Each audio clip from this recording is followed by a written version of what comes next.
प्रदेश में बढ़ते कोरोना संक्रमण के चलते अब हालात बद से बदतर होते चले जा रहे हैं और कोरोना संक्रमित मरीजों को अब अस्पताल में बेड मिलना भी मुश्किल हो रहा है।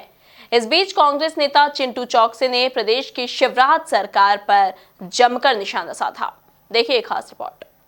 प्रदेश के अस्पतालों में अब बेड और ऑक्सीजन की कमी लोगों की जान पर बनाई है। यही कारण है कि रेमडेसिविर इंजेक्शन के लिए लोग दवा की दुकानों के बाहर लंबी कतारें लगाने पर मजबूर हैं। ऐसे में जनता की परेशानियों को देखते हुए कांग्रेस नेता चिंटू चौकसी ने प्रदेश की शिवराज सरकार पर जमकर निशाना साधा और सरकार से आम जन को हो रही दिक्कतों का जल्द से जल्द समाधान निकालने की मांग की। आज जिस पैमाने पे बीमारी फैल रही है, ये सरकार का दायित्व है कि वो शासकीय व्यवस्था करे गरीब लोगों के लिए, मध्यम वर्ग के लिए। आज तो मध्यम वर्ग के लिए भी 25,000 खर्च करना बड़ा मुश्किल का काम है। मेरा कुंभकर्णी नींद में सोई शिवराज सिंह चौहान जी की सरकार से, शिवराज सिंह चौहान जी से निवेदन है कि जागो मोहन, बहुत सो लिए नींद में, बहुत मस्ती मार ली व्यापम घोटाले की, पैसे की, रेत उत्खनन की। अब थोड़ा जनता की सेवा भी कर लो। 1-2 साल तो बाद तो जनता ऐसी उखाड़ के फेंकेगी कि बरसों बरस तक ना मध्य प्रदेश में ना देश में भाजपा का नामो निशान मिट जाएगा। ये तय है, सत्य है। जिस उम्मीदों के साथ इन लोगों को चुना था, और मध्य प्रदेश में तो चुना भी नहीं था, ये तो चुराई हुई और पैसे के दम पे बनाई हुई सरकार है। तो ये पैसा वसूलने में लगे। टोटल जितना पैसा इनने चुनाव में खर्चा करा, जितना पैसा इन गद्दार विधायकों को खरीदने में खर्च करा, उसी पैसे को वसूलने में लगे। इनका कोई ध्यान नहीं है कि क्या व्यवस्था चल रही है। इंदौर शहर में हजारों की संख्या में मरीज है, हजारों की संख्या में लोग प्राइवेट अस्पताल में जा रहे हैं। पैसे देने के बाद भी लोग इलाज नहीं मिल रहा है। मेरा सरकार से निवेदन है कि जो गरीब लोग हैं, जो मध्यम वर्ग के लोग हैं, और जिस तरह से बीमारी बड़े पैमाने पे फैल रही है, सरकार का दायित्व है कि कुछ बड़े होटल्स, बड़ी बिल्डिंग्स को एक्वायर करे, शासकीय व्यवस्था हो और 100% इलाज निःशुल्क होना चाहिए, ताकि गरीबों का इलाज निःशुल्क हो सके, गरीब भी जीवन जी सके, गरीब के परिवार में कोई नुकसान ऐसा नहीं हो जाए जिसकी जीवन भर उसके परिवार भरपाई भी नहीं कर पाए, उसका परिवार जीवन भर तरसता रहे अपनों के लिए।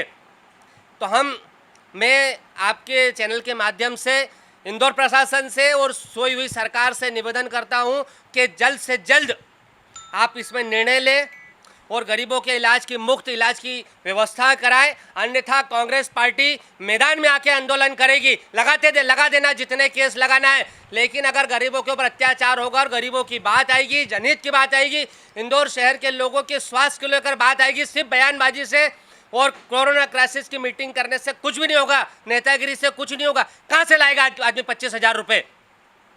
हम पुरजोर ताकत से विरोध करते हैं और निवेदन भी करते हैं कि जाग जाओ, गरीबों का दर्द समझो, उनकी तकलीफ को समझो। रोजगार और व्यापार व्यवसाय पहले आपने छीन लिया है, अब उनकी जान छीन के उसके परिवार को जीवन भर के लिए तकलीफ में मत डालो और तुरंत मुफ्त इलाज की व्यवस्था कराएं। इसी के साथ चिंटू चौकसी ने रेमडेसिविर इंजेक्शन और ऑक्सीजन की कमी को लेकर भी सरकार पर निशाना साधा। रेमडेसिविर जो इंजेक्शन है, वो इंजेक्शन 857 रुपये का है। 10,000 देने के बाद भी नहीं मिल रहा है। ये पूरा शहर मजमा देख रहा है सोशल मीडिया के माध्यम से।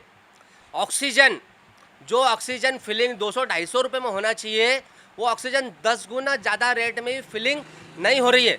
ये स्थिति है कि कईयों हॉस्पिटल में ऑक्सीजन के कारण लोगों की जानें चली गई। ये तो एक मुद्दा हो गया। दूसरी चीज़ ये है कि गवर्नमेंट के पास कोई व्यवस्था ही नहीं है। अंधे बहरी सरकार है, कुंभकर्णी नींद में सोई हुई शिवराज सिंह चौहान की सरकार है, जिसको जनता की मौत से, जनता के दर्द से, जनता की तकलीफ से कोई लीजो दीजो दूर तक नहीं है। सीएम वहाँ मिंटो हॉल पे बैठ के नौटंकी कर रहे, योगासन करने की। अरे भाई, आवश्यकता है गरीबों को इलाज देने की। आज प्राइवेट अस्पताल में 25-25 हज़ार रुपये सिर्फ बेड के मांग रहे प्राइवेट हॉस्पिटल वाले। कहाँ से लाएगा गरीब आदमी 25,000 रुपये पर डे? और अगर 10 दिन भर्ती रह गया तो 2.5 लाख रुपए कहाँ से लाएगा? उसका तो पूरा जीवन कर्जे में निकल जाएगा। एक तरफ मोदी जी, शिवराज जी बड़ी बड़ी बातें कर रहे हैं, और दूसरी तरफ लोग मरने पे जा रहे हैं, बिला वजह मरने के लिए जा रहे हैं। कुल मिलाकर अब देखने वाली बात तो ये होगी कि लगातार सरकार की कार्यशैली पर उठ रहे सवालों के जवाब में सरकार व्यवस्थाएं कितनी जल्द सुधार पाती है।